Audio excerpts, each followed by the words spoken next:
On there, there'll be more of that interview with Elton at the same time tomorrow morning. Well, Leslie Neilson is stayed on because he wanted to meet Shirley Bassey, and they're both here this morning. Shirley, a very good morning to you. Good morning. Good to see you. Good morning. Yeah. I can't believe it's this morning. I mean, that I'm up. Well, why are you a late riser, are you? I'm a night person. Yeah. Really? Well, naturally enough. What time would you get up out of bed at then? 12 noon. Yeah. What about you, Leslie? I give up. What's the question? You're too busy up. I'm a little tired. I got up awful early this morning. What was that? He's up cheating on the golf course from 7:30 in the morning, yeah, he is. I bet you are. If you're a golfer, you're up early, no? No. No. I like to play night golf. I'll join you on that. I have played night golf. You can play night golf. I played night golf in Spain once. You do lose an awful lot of balls. Where did it go? I didn't see it.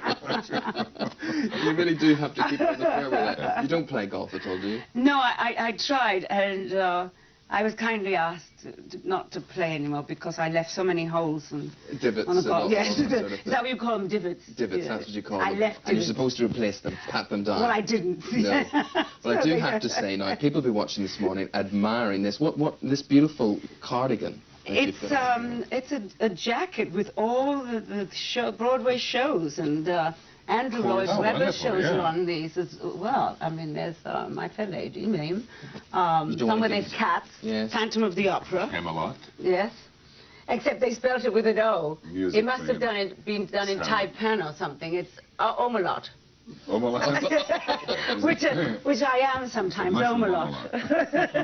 As opposed to out a lot. Well, good. We're going to be talking about your new album out and what you're up to after the break. Leslie, we will say goodbye to you now this morning. Thank you indeed. Thanks for cheering us up. Lovely meeting you. And don't call me Shirley. Oh, I love that. What was it? Surely, doctor, you don't mean that. And then, yes, I do, and don't call me Shirley. That's it. There we go. After the break, more from the girl with the Midas touch, the incomparable Shirley Bassey. No words can tell the stories my eyes tell. Watch me when I frown. You can't write that down. You know I'm right. It's there in black and white. When I look your way, you'll hear what I say. They'll say Shirley's back at last. This time I'm staying for good. I'll be back where I was born to be. Wherever I look, I'll be.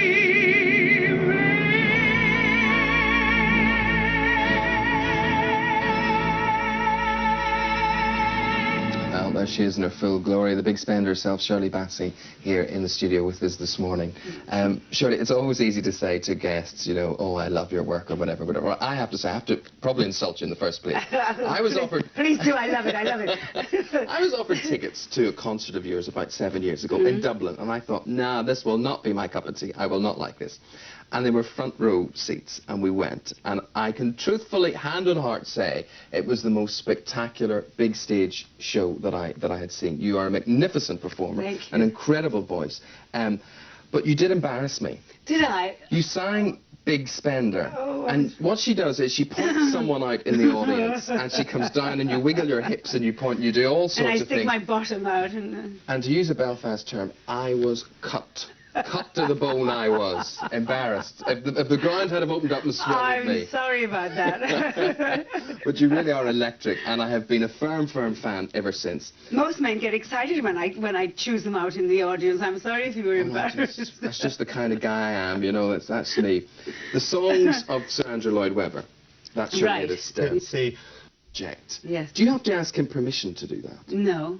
I mean, it's public domain now, because they've all these are from shows of his that have been shown, you know, out, and for years and years and years. It was a challenge to do it, I must say, because they're not easy songs to do. They're great songs, and they're all so different, you know. So it was a challenge, and was a chance to show off my vocal capabilities, you know, so the highs and the lows and the middle register and all that, you know. But you could take the easy option. You can go out like so many people and release the greatest hits and the greatest of the greatest hits and so on, so on, so on. Why did you really want to tax yourself doing this sort of thing? And did it come off for you, do you think, at the end of the day?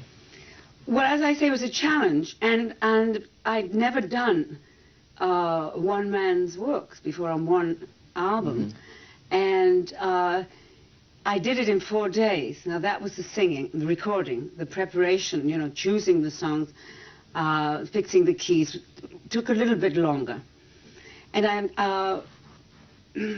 I'm very proud of it. I think I've done a great job. The control that I have on this record, you know, because it's very tempting to go over the top. Yeah. And I didn't. And I controlled it. And that comes with having vocal exercises, which I've been doing for the last 5 or so years. Gosh, it's amazing to think that even someone like yourself still has to try at doing what you do. And well, opera singers, they work out every day, yeah. You know, I mean, they still have to keep their vocal cords, you know, sort of like ballet dancers with their muscles, you know. They so still even have to... in the popular realm of music, I mean, someone like yourself, I mean, we were joking earlier, but you are up early for you. Would you be careful with your voice first thing in the morning? I mean, are you one of these honey and lemon and sprays and all that sort of thing? Oh, yes. I mean, I came in with a scarf wrapped around me, around my throat, you know. That's amazing. I still... Oh, don't talk anymore. Don't let me... Leave it to me. I'm worried. I couldn't be held responsible. Play the record. Play the record. Now, what about the man himself, Sir Andrew Lloyd Webber? Have you actually got any feedback I think he's a from him? genius. And he came to see me at the Royal Albert Hall, and he came backstage, and he's a very shy man. And he said, I don't understand why I've never seen you before, but, you know, you're on stage, you know, live, yes. you're something else. So I thought he was going to say, well, I'm going to write my next show around you, you know, which could still happen. But I don't think I would like to do a show, though. Why would you not like to do a show? Because why I say that is that they're telling me in my ear here, a number of people have phoned in this morning suggesting you for parts. One viewer has phoned in Norma Desmond in Sunset Boulevard, for instance. Great part, great part. So, but why not? I'm not an actress. I'm not an actress. I'm a singing actress. I'm not a musical stage actress. But you're a show person. I'm a show person, yes, yes.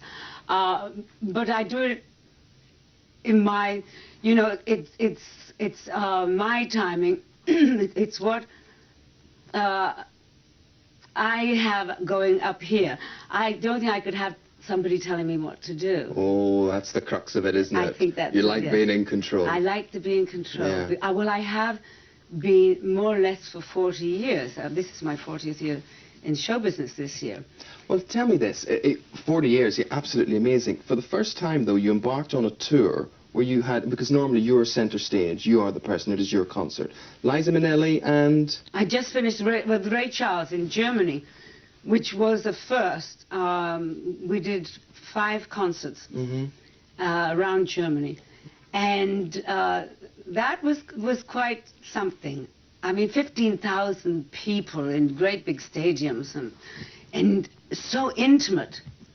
It's amazing. If you can imagine, you know, 15,000 people being intimate, you know. Yeah. A place that big. But it was, and the audiences were wild. And for the first time, I went on first, because normally, you know, it's my show, so I end it, and I finish, you know, like about... I go on at 9 o'clock and I finish at 10:30, and by the time I get out it's 11:30, and so I'm not in the mood for eating. Maybe a couple of glasses of champagne and sit and chat, you know, to come down. Yeah. But this time I went on first, and I was through by I went on at 8, and 8:30. You didn't know what to do for the rest of the night. I didn't know what to do with myself. Well, I think it's amazing that after 40 years in the business, you still have horizons, you still have targets, you still want to push out the limits, and I think that's a credit to you.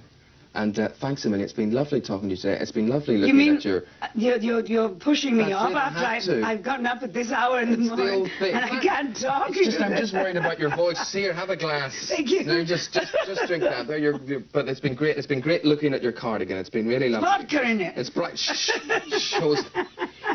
Anyway, you know I have a drink problem. I've only got one mouth. That's what's wrong with me. Anyway, here's the weather with Sally.